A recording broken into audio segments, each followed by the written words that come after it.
போர் தொழில் டைரக்டர் விக்னேஷ் ராஜா டைரக்ஷன்ல நம்ம டி சார் தனுஷ் அவர்கள் நடிப்புல ஏப்ரல் மாசம் கடைசியில் ரிலீஸ் ஆகிருக்க படம் தான் கரை. இந்த கரை படத்துல இருந்து சமீபத்துல வாயா என் கரசாமி அப்படின்ற படம் ரிலீஸ் ஆயிருந்துச்சு. ஜிவி பிரகாஷ்குமார் மியூசிக்ல நம்ம அருண் ராஜா காமராஜா அவர்கள் லிரிக்ஸ் எழுதியிருக்க இந்த பாட்டை கேட்கும் போது எங்கேயோ கேட்ட ஒரு ஃபீலிங் தருது. ஆனா இந்த வாயா என் கரசாமி பாட்டு ஒரு மாண்டேஜாக இருக்கும் தான் நான் நினைக்கிறேன். அப்படி ஒரு மாண்டேஜாக இருக்கும் பட்சத்துல இந்த பாட்டு அந்த படத்தோட விஷுவல்ஸோட எப்படி கம்பைன் ஆகிறத பொறுத்து தான் இந்த பாட்டு படத்துல கரெக்டா ஒர்க் அவுட் ஆயிருந்ததா இல்ல ஒர்க் அவுட் ஆகலைன்றதை சொல்ல முடியும். அதனால நாம நம்மளோட கவனத்தை தனுஷ் அவர்களோட கடந்த 3 படங்கள் பக்கத்து இருப்போம். குபேரா படத்தை முழுசா பார்த்து முடிக்கும் போது அப்பாடா அப்படின்னு எல்லாருக்குமே இருந்திருக்கும். இட்லி கடை படத்தோட ஃபர்ஸ்ட் ஹாஃப் வரைக்கும் முடிஞ்சிருந்தப்ப என்னோட என்ன இருக்குன்னா wow what a film, extraordinary film, director Dhanush is back அப்படின்னு தான் இருந்தது. ஆனா முழு படத்தையும் பார்த்து முடிச்ச பிறகு என்னோட என்ன எப்படி மாறி இருந்ததுன்னா சித்தப்பா பாதி வெந்த இட்லியை போட்டு நம்மள போட்டு தள்ள பாத்துருக்காங்க சித்தப்பா அப்படின்னு தான் சொல்ல தோணுச்சு. கடைசியா வந்த தேரே இஷ்கு மேன் என்னால அந்த படத்தை ஒரு அரை மணி நேரத்துக்கு மேல பார்க்கவே முடியல. இப்படி தனுஷ் அவர்களோட கடந்த 3 படங்கள் மொக்க, ஓரளவுக்கு மொக்கையிலேயோ மொக்க இருக்கிறதுனால திரு தனுஷ் அவர்களுக்கு ஒரு மிகப்பெரிய வெற்றி கண்டிப்பா தேவைப்படுது. இன்னொரு பக்கம் விக்னேஷ் ராஜா அவர்களோட முதல் படமான போர் தொழில் என்னதான் மிகப்பெரிய வெற்றி படமா இருந்தாலும் அந்த படத்தோட ஃபர்ஸ்ட் ஹாஃப் அந்த தாக்கத்தை செகண்ட் ஹாஃப் தந்திருந்தான்னு கேட்டா கண்டிப்பாவே இல்லை. அதனால திரு விக்னேஷ் ராஜா அவர்கள் இந்த கரை படத்துல first half plus second half ரெண்டுலயுமே செதுக்குன்னு செதுக்கி இருப்பாரு நம்புறேன். அடுத்து இந்த கரை படத்துல பிரேமலு புகழ் மமிதா பைஜ் தான் ஹீரோயின் நடிச்சிருக்காங்க. போர் தொழில் படத்துல நிக்கிலா அவங்களுக்கு எப்படி பெரிய அளவு ஸ்கிரீன் டைம் இருந்திருக்காதோ இந்த கரை படத்தோட ஃபர்ஸ்ட் அந்த ப்ரோமோ இப்ப இந்த சிங்கிள் எல்லாத்தையும் பார்க்கும்போது மமிதா பைஜுக்கு இந்த படத்துல பெரிய அளவுக்கு ஸ்கிரீன் டைம் இருக்காதான் நினைக்கிறேன். ஸ்கிரீன் டைம் இருக்கு, ஸ்கிரீன் டைம் இல்ல, கதையில இம்பார்ட்டன்ஸ் இருக்கு, கதையில இம்பார்ட்டன்ஸ் இல்லைனாலும் கூட ஒரு சீரியஸான படத்துல மமிதா பைஜ் எப்படி பர்ஃபார்ம் பண்ணிருக்காங்கன்றத பார்க்கறது நம்ம போய் அவளை தான் காத்துட்டு இருக்கேன். அதனால ஏப்ரல் மாசம் கடைசியில் ரிலீஸ் ஆக போற இந்த கரை படம் கரசாமி அருமையான சாமியா இருக்க போதா இல்ல கைத்துல ஆபரேஷன் அப்படின்னு சொல்ற மாதிரி நம்மளோட கைத்து அறக்க போதா அப்படின்றத பொறுத்திருந்து பார்ப்போம்.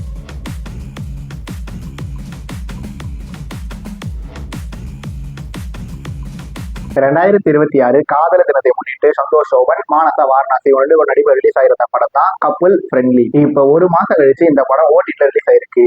ஓடிடில வந்திருக்க இந்த படத்தோட கதை என்னன்னா ஒரு வேலை இல்லாத ஹீரோ, வேலை தேடிட்டு இருக்க ஹீரோயின், இவங்க 2 பேரும் மீட் பண்றாங்க, பேசுறாங்க, பழகுறாங்க, ஒரே வீட்டுல தங்குறாங்க, லவ் பண்ண ஸ்டார்ட் பண்றாங்க. கடைசியா அவங்க ஒண்ணு சேர்ந்தாங்களா இல்லையா, இதுதான் இந்த படத்தோட கதை. இதுல படத்தோட முதல் பாதியில இருந்த காட்சிகள் என்னதான் ஓவர் சினிமேட்டிக்கா இருந்தாலும் அந்த முதல் பாதி நான் ரொம்ப லைக் பண்ணியிருந்தேன். ஏன்னா சொந்தமா தொழில் செஞ்சு சாதிக்கணுன்ற முயற்சியில இருக்க ஹீரோ, வேலை தேடிட்டு இருக்க ஹீரோயின், இவங்க 2 பேரும் மீட் பண்ற விதம், பழகிற சூழ்நிலை, ஒரே வீட்டுல தங்க வேண்டிய கட்டாயம், அதனை தொடர்ந்து நடக்கிற காட்சிகள்னு நம்ம ஹீரோ சார் ஹீரோயினை போய் மீட் பண்ணி அவங்க அப்பா அம்மா கிட்ட மாட்டிக்கிறாரு இல்லையா, அந்த சீன் வரைக்கும் படம் பயங்கரமா இருந்தது, வேற லெவல்ல இருந்தது, சூப்பரா இருந்தது, ரசிக்கிற மாதிரி இருந்தது. இப்படி ரொமான்ஸ் காமெடின்ற ஜானர்ல போயிட்டு இருந்த அந்த படம் ஃபார் நோ ரீசன் ரொமான்ஸ் காமெடியில இருந்து எமோஷனல் டிராமா ஷிஃப்ட் ஆகுது.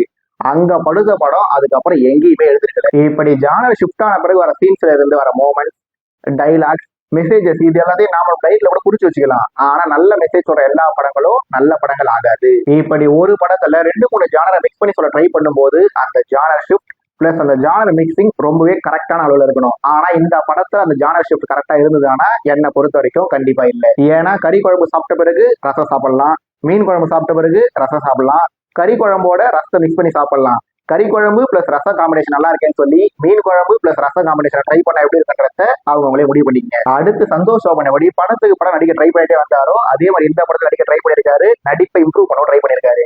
ஆனா இந்த படத்தோட ஷோ ஸ்டீலர் யாரு, வேற யாரு, நம்ம மானசா வாரணாசி தான். மிஸ் இந்தியா, மிஸ் வேர்ல்டு மாதிரியான அழகி போட்டியில கலந்துக்கிட்டு சினிமாக்காரவங்க கிட்ட அழகு இருக்கும், ஆனா நடிப்பு தரமா இருக்குமான்னு கேட்டா பெரும்பாலும் இருக்கிறது இல்ல.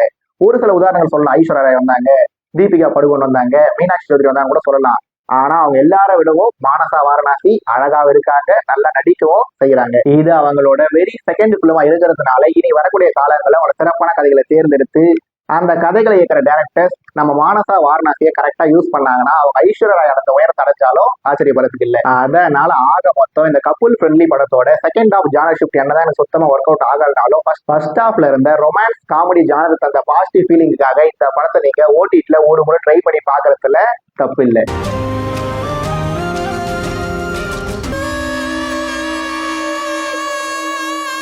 நம்ம நாக்குமுக்கா மியூசிக் டைரக்டர் விஜய் ஆண்டனி அவர்களோட சொந்தக்கார பையனான அஜய் திஷன் அவரோட நடிப்புல வந்திருந்த படம் தான் பூக்கி. படத்தோட ஸ்டார்டிங்ல நடு ரோட்ல ஒருத்தரை மாத்தி ஒருத்தர் அடிச்சுக்கிட்டு பிரிஞ்சு போன காதல் ஜோடி எப்படி படத்தோட கிளைமேக்ஸ்ல ஒருத்தரை மாத்தி ஒருத்தர் கட்டி பிடிச்சி ஒண்ணு சேர்ந்தாங்கன்றதான் இந்த படத்தோட ஒரு வரி கதை. இப்படி பார்த்து பார்த்து பழகி போன ரசிச்சு சலிச்சு போன ஒரு படத்தை படமா எடுக்கிறேன்னு சொல்லி வேலிட் ரீசன் இல்லாம லவ் பண்ணலாம், ஆனா வேலிட் ரீசன் இல்லாம பிரேக்கப் பண்ணக்கூடாதாமா.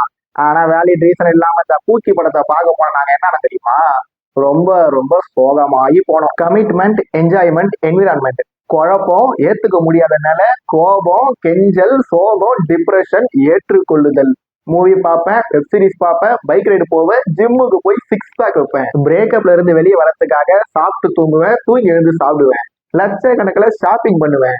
ஆன்மீகன்ற பேர்ல சாமியார் கிட்ட போய் அடிவாங்காத முறையா திரும்ப ஓடி வரும்னு சொல்லி இந்த படத்துல இருக்க சீன்ஸை பத்தி எல்லாம் பேச தொடங்கினா முடியல.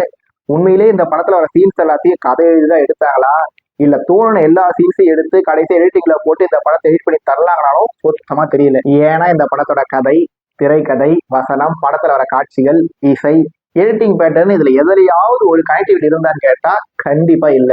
மொத்த படத்தையும் எடுத்துட்டாங்க, மொத்த படத்தை எடிட் பண்ணி பார்த்துட்டாங்க. எடிட் பண்ணி பார்க்கும்போது எதுவுமே சுத்தமா ஒட்டாததுனால படத்தோட கடைசி 30 to 45 நிமிஷத்துக்குள்ள ஒரு சில சென்டிமெண்டான சீன்ஸ், தான் பண்ண தப்ப ஹீரோ உணர்றாரு, ஹீரோயின் உணர்றாரு அப்படின்னு சொல்லி ஒரு சில விஷயங்களை சரி கட்ட ட்ரை பண்ணிருக்காங்க. ஆனா அது கரெக்டா ஒர்க் அவுட் ஆயிருந்தானா அதுவும் ஒர்க் அவுட் ஆகல. இந்த படத்திலேயே ஓரளவுக்கு ஒர்க் அவுட் ஆகிருந்த சீன் சொல்லி பார்த்தோன்னா நம்ம ஹீரோ சார் அவர்கள் அவரோட சொந்தக்கார பொண்ணு, அதாவது ஒரு 3வது லவ் பண்றதுல ஒரு பொண்ணு, அந்த பொண்ணு வீட்டுக்கு போயிட்டு பொண்ணு கேட்கற சீன் தான். அந்த சீன் உண்மையிலேயே டச்சிங்கா இருந்தது.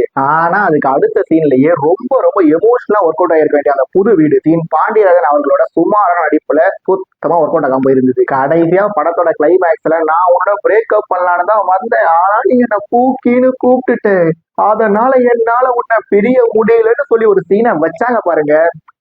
கிரேட். ஹீரோ அஜய் திஷன் அவர்கள் மார்க்கெட் படத்தோட கம்பேர் பண்ணும் போது லுக் வைஸ் பல மடங்கு இம்ப்ரூவ் ஆயிருக்காரு. ஆனா ஆக்டிங் வைஸ் இன்னும் பல மடங்கு இம்ப்ரூவ் ஆகணும். இந்த ரிவ்யூ ஸ்டார்ட் ஆனதுல இருந்தே இந்த பூக்கி படத்தை பத்தி நான் ஒரு நெகட்டிவ்ஸ் மட்டும் தான் சொல்லியிருந்தேன். அப்ப இந்த படத்துல பாசிட்டிவே இல்லையா அப்படின்னு சொல்லி கேட்டீங்கன்னா, இந்த படத்துல இருக்க ஒவ்வொரு சீனை பத்தி சிலா கட்சி பயங்கரமா சொல்லலாம். ஆனா எனக்கு அந்த மாதிரி சொல்ல சுத்தமா தோணல. அதனால ஆக மொத்தம் இந்த பூக்கி, சிலம்பரசன் அவர்கள் நடிச்ச படத்தோட பேரு குத்து. இந்த பூக்கி படம் டோட்டல் வெத்து.